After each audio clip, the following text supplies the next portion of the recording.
Welcome to the Dessert Show. Hi, everyone. I am Debbie Fields, and we have a wonderful show for you today. It's packed full of apples.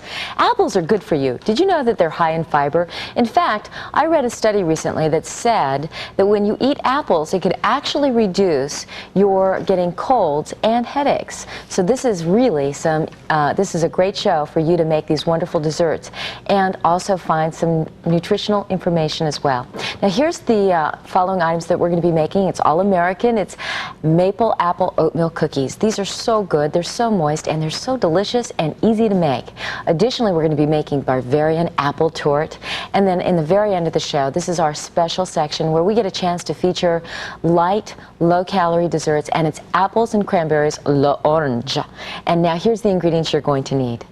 First of all, for the maple apple oatmeal cookies, you need 2½ cups of all-purpose flour, 1 cup of quick oats, ½ teaspoon of salt, 1 teaspoon of baking soda, and 1 teaspoon of ground cinnamon. ½ teaspoon of ground cloves, 2 teaspoons of grated lemon peel, 1 cup of dark brown sugar, 3/4 of a cup of salted butter, 1 large egg. ½ cup of unsweetened applesauce, ½ cup of maple syrup, ½ cup of fresh tart apples, and 1 cup of currants. The topping is ½ cup of quick oats and 2 tablespoons of brown sugar. Now, don't be disappointed if you didn't get a chance to write that all down, because at the end of the show, we will have all of these wonderful recipes focusing on our central theme of apples for you to make certain you get at home. Now, did you know that in Canada, New York, and Vermont, they are known for their superior maple syrup? The maple tapping season actually begins around February and can last anywhere from 4 to 6 weeks. The maple sap is then boiled until much of the water has been evaporated. Now, you may be wondering why we're talking about maple syrup, because that's what's in our ingredients today in our maple apple oatmeal cookies. Something you should know about maple syrup. First of all, the American Indians were the ones that taught the colonists on how to tap the maple tree and how to get the syrup out of it so that it could be boiled and used as sweet water. Now, keep in mind that when you do purchase maple syrup, the most important thing that you want to look for is pure. I mean, maple syrup is definitely much more expensive, and you want to make sure you get pure maple syrup. Now, you can use maple syrup in many ways besides the traditional use on pancakes. You can use it to flavor ice cream, just pouring just a little bit on for flavoring. Additionally, it makes great marinades. As an example, you can take something like mustard, and take the maple syrup, pour it in, and then you can use it as a glaze. And this glaze will work by placing it on meats and even in salad dressings for that matter. And of course, the traditional way, which is just pouring it on your favorite pancake or waffle. Now let's get ready to make the maple apple oatmeal cookies. And what you're going to love about these cookies is that they are so moist, they're so delicious, and they really, really are great. I love this cookie. It doesn't have chocolate in it. And since this cookie doesn't have chocolate, it has to be a cookie that I love because it is so moist. Okay, let's get ready to make this wonderful cookie. We're going to first start by taking our dry ingredients, and we're going to start here with our flour, and to that we're going to add our cinnamon, and then our cloves, our salt, and our oats, and then ending with lemon zest. All you do is make sure you have a large enough bowl so you can use a wire whisk and just put it all together. Make sure you blend it thoroughly, and then what we're going to do is we're going to set that aside. Now, coming over to a large bowl, what we're going to do is I already have butter in this, and we're going to have it soften to room temperature. Now, at home, you can use margarine or shortening, or you can actually reduce the amount of butter and replace it with more applesauce if you want to focus on the reduction of fat.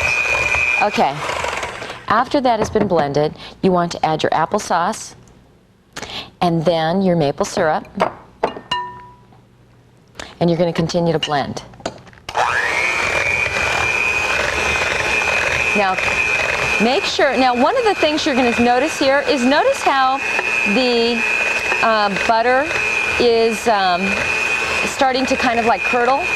One of the things that you can do to avoid that is to make certain that your applesauce is at room temperature. That will actually make it blend much better than what I'm showing you here. And that's something I do at home. When I get ready to make these cookies, I always let my applesauce, my maple syrup, and my butter be at the same temperature. That way you'll have a nice consistency and it will be nice and creamy. Okay, after that's been accomplished, you're going to add your egg.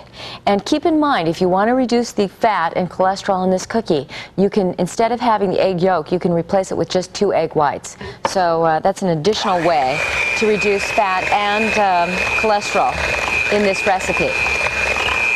Okay, continue to blend and then get ready to add your sugar.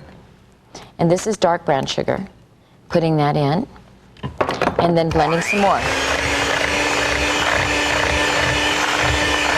This is a very, very easy recipe. This is also a great recipe to pack into your children's lunches, because by the time, what happens to this cookie is it just stays moist all day long. So if you are a fan of moist cookies and you love apples, this is a recipe that you will want to have in your kitchen to make often. Okay, now you're going to use a wooden spoon, scrape down the sides, and we're going to get ready to add our dry ingredients. Okay, adding the dry ingredients, we're going to put those in, and then we're going to then blend with our mixer.